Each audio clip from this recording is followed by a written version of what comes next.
Hello everyone, welcome to Stock Secret YouTube channel. In this video, we are going to do a complete analysis of IDBI Bank, PSU bank है and एक average fundamentals वाला PSU bank है अगर मैं इसको और अच्छे से बताऊं आपको।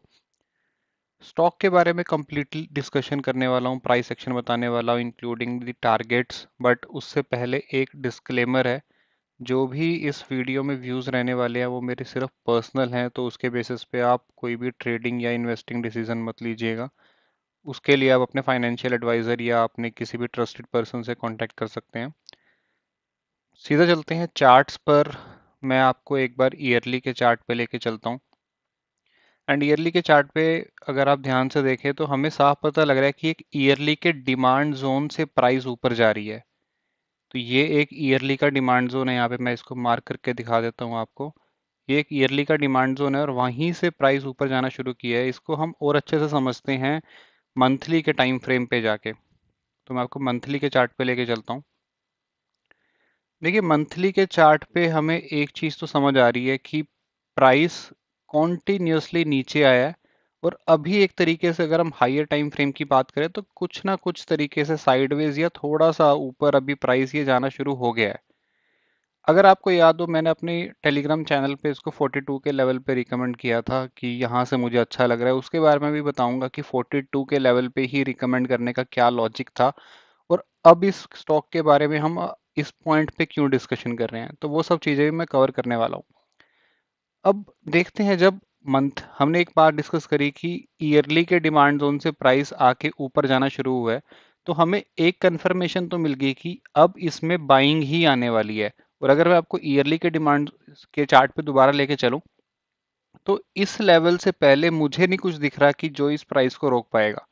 अगर मैं सप्लाई जोन आपको मार्क करके दिखाता हूँ इसका, तो ये सप्लाई जोन है जो कि लगभग 127 के लेवल के आसपास है।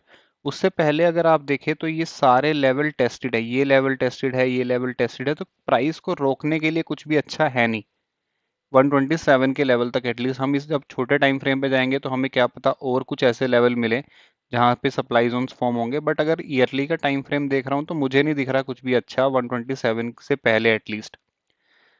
और क्योंकि प्राइस ईयरली के डिमांड जोन से रिएक्ट होकर जा रही है तो हमें ये पता लग गया है कि इसमें बाइंग आने वाली है। हम इसमें बुलिश अपॉर्चुनिटीज को सर्च कर सकते हैं एंड हो सकता है आने वाले टाइम फ्रेम पे ये स्टॉक काफ़ी अच्छा परफॉर्म कर जाए।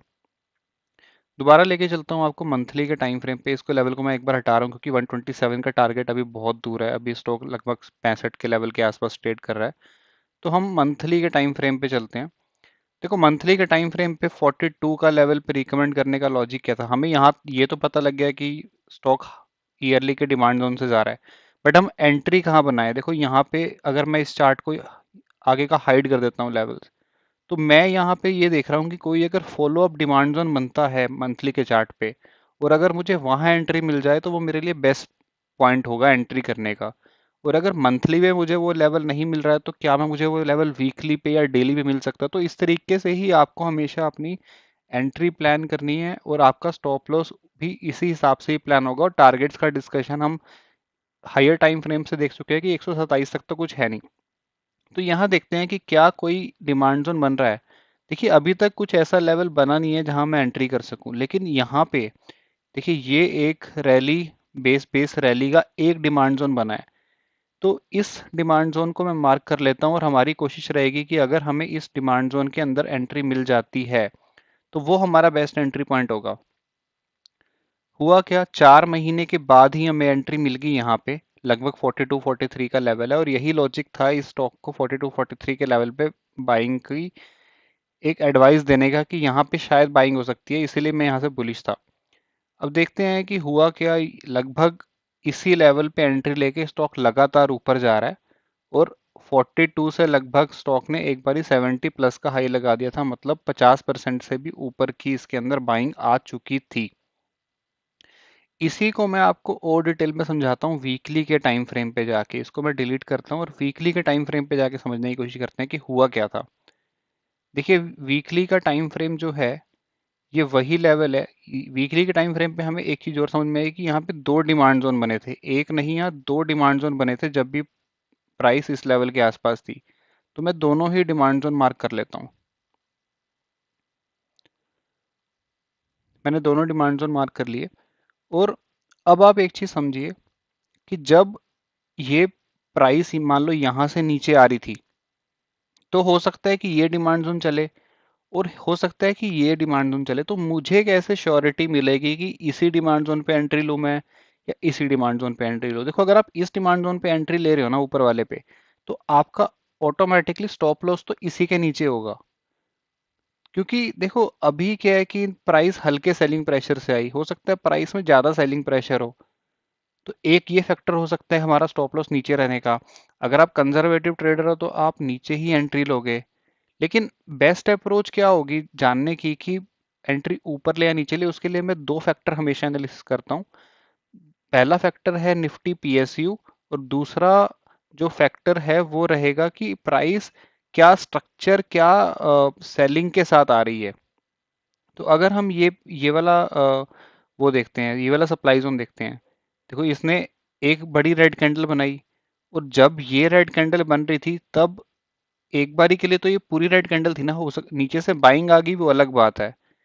तो पीएसयू बैंक का सपोर्ट आपको देखना है, आपको किस स्ट्रक्चर के साथ आ रही है, सेलिंग ज्यादा है कम है, वो दूसरी चीज देखनी है। और एक आप देख सकते हैं ट्रेंड, ये तीसरी चीज।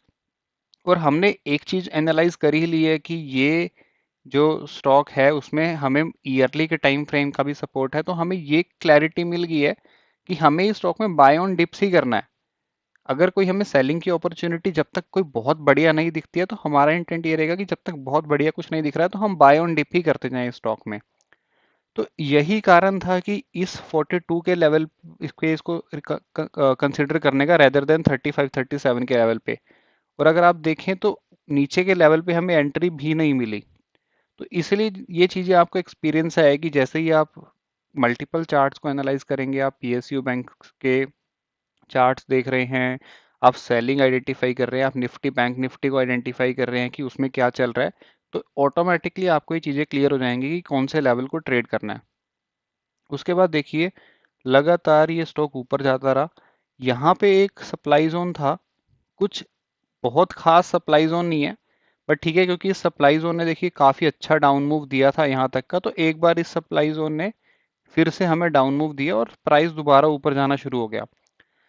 करंट मार्केट प्राइस की अगर हम बात करें तो मैं आपको मंथली के चार्ट पे लेके जाता हूँ एक बार दोबारा, और मैं उसमें आपको एक बिल्कुल सिंपल सी चीज़ दिखाना चाहूँगा। जिसको प्राइस एक्शन की बेसिक नॉलेज है, सपोर्ट रेजिस्टेंस पता होता है, तो उसको एक चीज़ मैं दिखाना चाहूँगा। देखिए, मैं चार्ट को बिल्कुल जूम आउट कर रहा हूँ, और मैं यहाँ पे आपको एक लेवल ऐसे ही बिना ज़्यादा दिमाग लगाए एक लेवल में ड्रॉ कर रहा हूँ।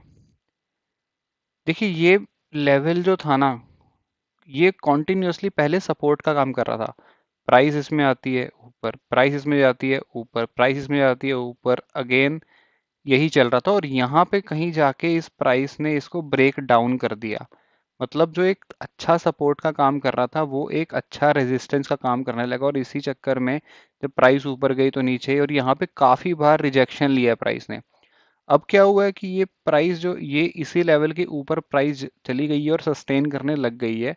तो यहाँ पे कॉन्फिडेंस करंट मार्केट प्राइस पे ये मिल रहा है कि इसके अंदर अब बायर्स ऐड होने और भी शुरू हो जाएंगे। दूसरी चीज इसके अंदर अगर हम डिस्कस करें, तो ऊपर प्राइस को रोकने के लिए कुछ है नहीं। और क्योंकि प्राइस अभी सपोर्ट एरिया के ऊपर निकल गया है, तो जैसे अगर आप पहले ये मूव देखें, ये प्राइस ऊपर जाती थी, फिर नीचे, फिर ये इतना ऊपर गया, फिर ये दोबारा नीचे। तो क्या हो रहा था कि प्राइस मान लो 10% ऊपर जा रही है, तो वो 6% नीचे आ जा रही है, और इफेक्टिवली 4% ही ऊपर जा रही है। यहाँ पे अगर प्राइस 20% ऊपर गई है, तो वो 14-15% नीचे आ गई है, और इफेक्टिवली जो हमारा पेशेंस टेस्ट हो रहा है, और एक जो हमें वर्टिकल अपमूव चाहिए होता है वो वर्टिकल अपमूव मिल नहीं पा रहा है। लेकिन जो करंट मार्केट पे स्ट्रक्चर बन रही है ना, और यहाँ पे अगर मैं इस लेवल को देखूं कि अगर इसमें कुछ रोकने के लिए एरिया है, मुझे कुछ नहीं दिख रहा अभी के लिए, तो एक एक्सपेक्टेशन ये बनाई जा सकती है कि यहाँ से प्राइस डायरेक्टली वर्टिकल अपमूव हमें दिखा सकती है, राइट? तो अब ये वर्टिकल अपमूव अगर आता है, तो हमने एक तो देख लिया कि 127 के लेवल के आसपास ही हमारा एक जो सेलिंग एरिया है वो बन रहा है। क्योंकि देखो, ये एरिया तो है, ये तो टेस्टेड है, ये भी टेस्टेड है, तो शायद प्राइस जब ऊपर आएगी वो एक बार 97 से लेके 100 के लेवल के आसपास एक बार रुक जाए मिनिमम से मिनिमम, उससे पहले तो कुछ है नहीं रोकने के लिए। तो मैं अगर इसको लेवल को मार्क भी कर लेता हूँ कि कहाँ पे प्राइस रुक सकती है, इसको मैं डिफरेंट कलर कोड कर देता हूँ रेड के साथ, ताकि हमें आइडिया रहे। तो ये हमें मुझे दिख रहा है कि एक बार 127 से पहले एक 102 का लेवल है जहाँ पे शायद प्राइस रुक सकती है। मैं वीकली पे भी जाता हूँ देखने के लिए कि क्या कुछ और है जहाँ प्राइस रुक जाए। तो यहाँ पे एक विक है, चलो ठीक है, एक बारी के लिए इसको भी कंसिडर कर लेते हैं लेवल के लिए। हाँ, तो ये देखिए 97.9 का मिनिमम टारगेट मेरा यहाँ से निकल के आ रहा है, वो भी बहुत अच्छा टारगेट नहीं लिया मैंने, वो भी बिल्कुल ही कंजर्वेटिव टारगेट है। तो अगर मैं यहाँ करंट मार्केट प्राइस से उस जो 97.9 है उसका टारगेट लूँ, तो लगभग 48% का टारगेट है। और मेरी एक्सपेक्टेशन यही है कि ये यहाँ पे भी रुकेगा नहीं प्राइस, ये ऊपर निकल जाएगा और शायद हमें यहाँ तक मिनिमम 106 तक तो देखने को मिले ही, उसके बाद एक डिप मिल सकता है और उसके बाद स्टॉक हमारा 125 127 के लेवल के आसपास जाने को रेडी हो जाएगा। तो आईडीबीआई बैंक मुझे करंट मार्केट प्राइस पे काफ़ी अच्छा लग रहा है, काफ़ी बुलिश लग रहा है। और मुझे मेरी एक एक्सपेक्टेशन है कि यहाँ से प्राइस अच्छा अप मूव दिखा सकती है। बट गाइस, आप अपनी समझ के साथ काम कीजिएगा। आई होप आपको इस ये वीडियो प्राइस एक्शन से कुछ सीखने को मिला होगा। डेफिनेटली आप मुझे अपना ओपिनियन कमेंट सेक्शन में बताइए कि आपको आईडीबीआई बैंक में क्या लगता है कि क्या होने वाला है। एंड वीडियो ज़रूर से ज़रूर लाइक कीजिएगा। चैनल आप लोग सब्सक्राइब नहीं करते हैं, सब्सक्राइब करके जाइएगा। एंड मैं आपसे ऐसी ही और वीडियोस जल्दी लाने का प्रॉमिस करूंगा। मुझे पता है कि काफ़ी वीडियोस लेट हो रही हैं, काफ़ी मैसेजेस आए हैं कि वीडियोस की फ्रीक्वेंसी बढ़ाइए, तो वो बढ़ाई जाएगी। चैनल शेयर कर दीजिएगा। Till then, bye bye, have a good week ahead and take care.